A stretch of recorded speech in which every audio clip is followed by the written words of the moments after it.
The Queen of Cups ay someone 'no, na may pinakamalaking picture of love 'no, pinakamalaking chalice. And I think, there's someone here 'no, possibly, someone that you're dealing with 'no, but just take how this resonates 'no. This individual here 'no, pours out all 'yan 'no, ng kanya rito na love for you or ng kaya niya ritong ibigay for you, may mga gano'n 'no. So, nakita tayo ng ganyang energy.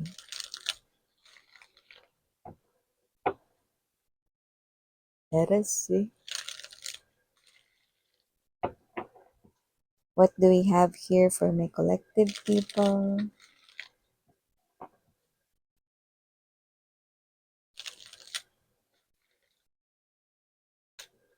Oh,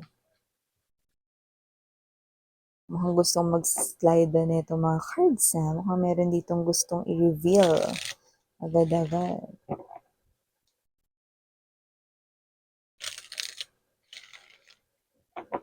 Okay, so let's go ahead and check this mga mensahe here for ya, guys.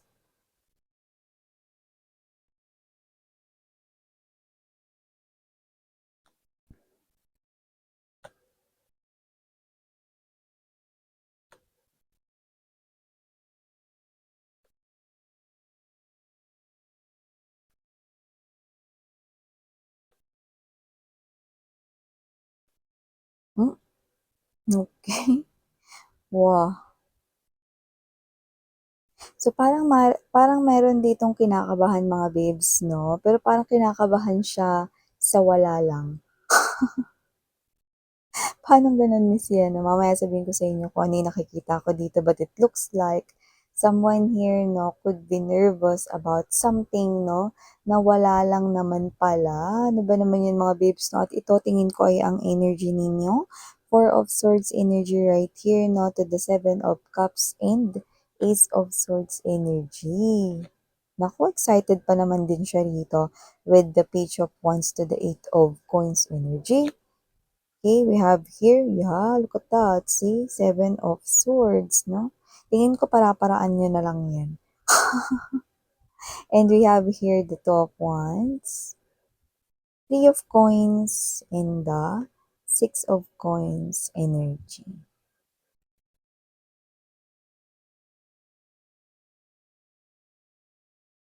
Hi and hello there collective! My name is Yan. Welcome new subscribers at sa ating mga returning viewers. Thank you sa inyong walang sawang love and support for me.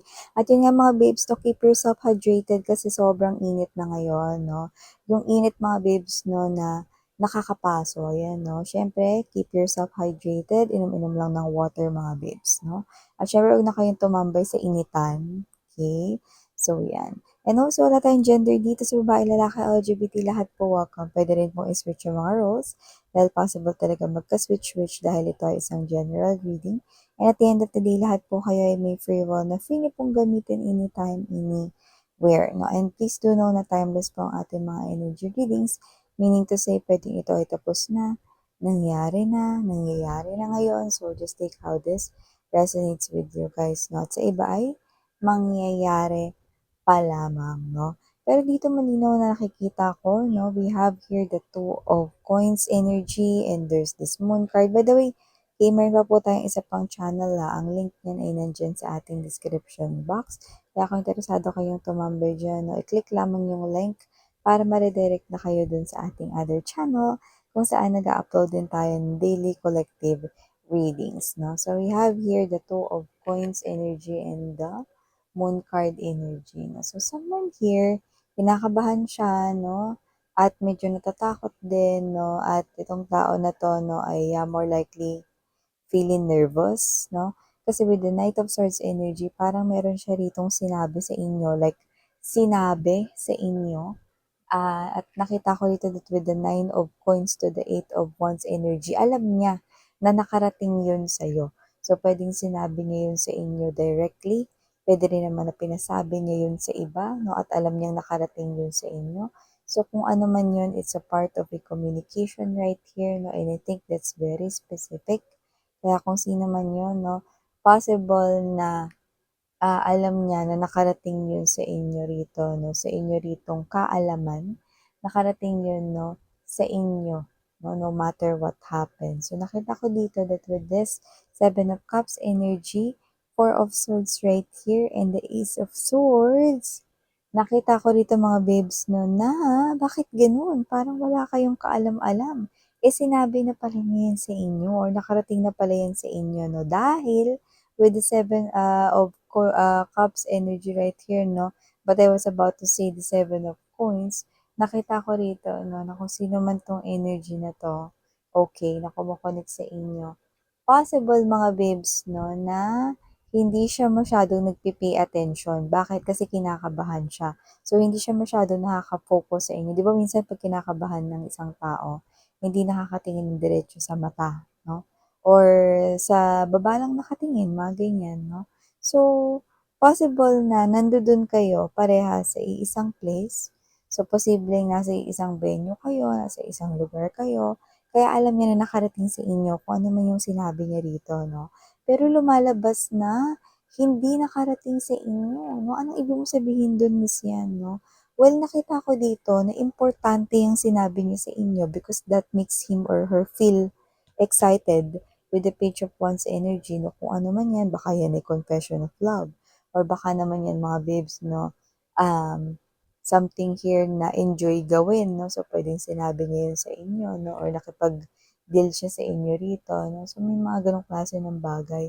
So, hindi sa hindi mo yun naalala or hindi dahil sa nakalimutan mo yun, kundi posibleng may ibang dahilan, no? One, either tulog ka nun, or two, kung hindi ka tulog ng mga babes na pwedeng lumilipad ang isip mo. Yun yung nakita natin dito. Kaya kung sino man itong mga energies na to na lumalabas dito mga babes, no? Possible na dahil kinakabahan nga itong tao na to, hindi siya nakatingin ng diretso sa inyo, no? May chance na hindi niya alam na tulog kayo nun, no? Baka ang alam niya lang hindi kayo nagre-react, no? Lalo na alam niya, no, na siya naman yung may kailangan sa inyo, no? So, this could be a confession. Siya naman yung nag-confess ng emotions and feelings mo. Kung hindi naman yan confession, pwede naman yan mga babes, no, na ibang bagay, no, na fun activities na gusto niyang gawin kasama kayo. Baka yan naman ay friend mo, no? So, something here exciting, no, para sa kanya ang nakikita ko rito, no? Pero pagdating sa side mo mga babes, no, possible na hindi mo yun nakuha, lalo na kung yun ay may kinalaman sa word na confession at promise, no? So, kung sino man yung mga energies rito na possible na nagkaroon kayo ng agreement, no? Tapos parang, yung iba kasi pag sobrang kinakabahan, ang bilis magsalita, no? Tapos gusto tapusin agad yung sinasabi. Parang, o sige, dahil na parating ko rin sinabi ko, ang alam ko, pupunta ka ha. Yan ha. Parang minsan yun na yung sinasabi, di ba? I will take that as a yes, may mga ganon, di ba? Pero pagdating ng mismong araw, wala naman dun. 'Di ba? Yung pala kasi hindi mo, na-absorb 'no, like a sponge. Hindi mo na-absorb dito mga babes 'no, yung energy na, narinig mo talaga yun 'no. Talaga parang may gano'n ka sa isip mo 'no, dalawa yung nakikita ko reaksyon mo, eh, talaga? 'Yan 'no, like possible na kayo ito na magsasabi na, "Oh, narinig ko yun kahit hindi," 'no, or na-absorb ko yun kahit hindi 'no. At yung isa naman is posibleng nandoon naman kayo 'no, sa sitwasyon kung saan possible na magpanggap na lang kayo with the Seven of Swords energy 'no, narinig niyo yun kahit na hindi 'no. Yung iba narinig pero hindi naunawaan kasi lumilipad yung isipan. So, nakita ko rito 'no, na kung sino-sino man yung mga makaka-resonate dito, lumalabas po kayo 'no, na possible na wala kayong kaalam-alam 'no, at posibleng may iba na ritong person na nagha-hot seat rito 'no, for you guys 'no. Like maraming tanong, ano ba talagang meron dito sa connection ninyo 'no, and bakit ganito, 'yan. So, may mga bagay rin dito 'no, na posibleng this person here connecting sa inyo 'no, is someone na posibleng talagang meron ditong bagay 'no, na kailangan from you guys 'no. Whether that's a lover or a friend, that's what I'm picking up right here 'no. Kasi parang yung iba kaya kayo magpapanggap with the Seven of Swords energy, kasi nakakahiya na parang hindi mo narinig or whatsoever. Yung iba baka boss niyo, 'di ba? Na parang, ah, "Oh, mamaya, meron tayong company dinner dapat sumama ka." Ayan 'no. So, puwedeng sinabi niya yun pero posibleng lumilipad yung isip mo, may iba kang iniisip 'no. Ngayon, hindi mo yun na-absorb, so wala ka rin dun sa company dinner, 'di ba? May gano'ng klase ng energy. At yung iba naman 'no, puwedeng tulog kayo. Alam mo kasi yung iba may talent na 'pag tulog dilat, 'di ba? So, may mga gano'ng klase ng energy 'no. So, kung sino man yung mga nakuha ko rito, okey, nakita ko rito na sigurado 'tong person na 'to na sinabi niya yun sa'yo pero bakit parang hindi mo nakuha, ayan 'no. Kasi nakita ko na sa mismong araw na, scheduled 'no, itong bagay na 'to na mangyayari or gagawin, nakikita ko rito mga babes 'no, na itong klase ng energy na ka-connect ninyo 'no, is somehow here nagtataka 'no, paanong nangyaring nakalimutan mo lang ba o hindi ka talaga nakikinig sa sinabi niya 'no. So, may mga gano'n siya ritong maiisip at kung sino man 'tong energy na 'to 'no, possible rin mga babes 'no, that with the Six of Coins energy, Three of Cups, and the Two of Wands, nakikita ko rito 'no na posibleng kung sino-sino man dito yung makaka-resonate, possible na nakikitaan ka nitong tao na 'to 'no ng agreement 'no, dun sa sinabi niya rito 'no. Pero yun nga lang mga babes 'no, possible may delay kasi nga possible rin talaga na hindi mo na-pick up yung sinabi niya 'no, hindi dahil slow ka kundi baka dahil, marami ka 'no na ginagawa 'no kapag nangyari ito. Because I'm seeing you dealing 'no with more than two things at the same time. So, posibleng meron kang mga part-time jobs din but doesn't have to be. Pero puwede rin naman 'no na kayo ay may negosyo at nagtatrabaho din. Kaya naman just take how this resonates 'no. Minsan talaga 'pag lutang tayo mga babes 'no, hindi talaga natin naiintindihan kahit dilat yung mata mo. 'Di ba minsan may tulala mode tayo na parang, "Uy, nakikinig ka ba sa'kin?" 'Yan 'no. Ta's parang ikaw 'to na, "Ha?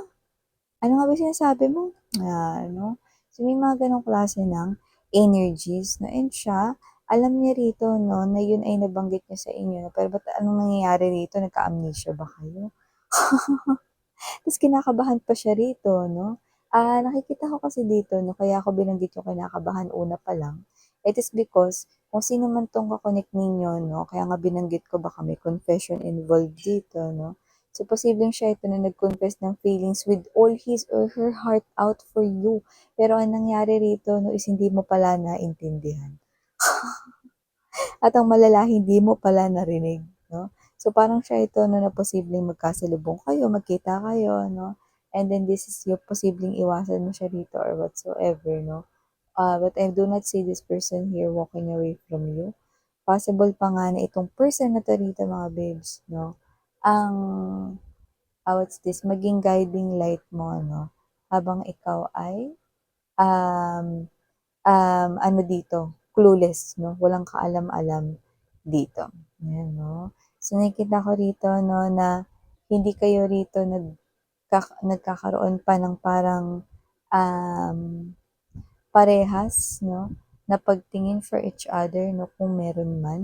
Pero darating kayo dun at nakikita ko na itong person na 'to 'no, ay wala siya ritong, gagawin 'no, kundi ituloy lamang yung kanyang aksyon na ginagawa with the Knight of Swords energy, okay. At nakikita ko rito na magtutuloy-tuloy rin 'no, yung maganda ninyo ritong samahan 'no. At nakikita ko rin dito mga babes kung sino man siya, possible na mabait din siya 'no, at nakikita ko rin dito 'no, na siya yung klase ng energy na medyo pasensyoso rin 'no. Kaya nga mga babes nakikita ko rito 'no, posibleng hindi siya agad dito magalit sa inyo or hindi niya kayo rito bulyawan 'no, just because hindi niyo naintindihan kung ano yung sinabi niya. "Ha? Hindi mo narinig yung sinabi ko? Nag-confess ako ng feelings ko sa'yo tapos sasabihin mo, 'Ha?'" 'Yan 'no. So, may mga gano'n kasing klase ng energy. Yung iba puwedeng hindi kayo tulog, pero puwede rin naman mga babes na tulala kayo. Pero puwede rin naman 'no, na kayo ito na yung energy ay possible na what 'no? posibleng lumilipad yung isip ninyo, 'di ba? And at the same time, nakikita ko rin dito na kung sino man yung mga kausap ko 'no or nagre-resonate dito, may chance talaga 'no ng partnership sa inyong dalawa ng tao na 'yan. Pero ulitin ko lang na yung iba puwedeng hindi niyo 'yan ex-lover or lover, okay? That could possibly be your friend 'no, dito. At kung sino-sino man yung mga energies na nakuha natin dito, I think ito yung klase ng energy na, alam mo yun, na ite-treasure mo 'no, pakaiingatan mo rito, collective 'no. Yun yung nakikita natin dito mga babes 'no. Kasi nakakainis I think sa part niya, kinakabahan kasi siya 'no, tapos yung pala wala lang, hindi mo pala na-absorb, hindi mo pala na-gets, hindi pala nakarating sa'yo 'no. So may mga gano'ng klase ng mga situations 'no. So yan mga babes, naiwan ko sa inyo yung mga mensaheng ito 'no, bahala na kayo magpaliwanag sa kanya. Basta isa lamang ang tinutumbok nito 'no, meron siyang sinabi rito pero parang hindi mo naaalala. So yan mga bestie, ito yung mga mensahe here for you guys again and Rihanna on me. Sarang hiyo, love and light. I know.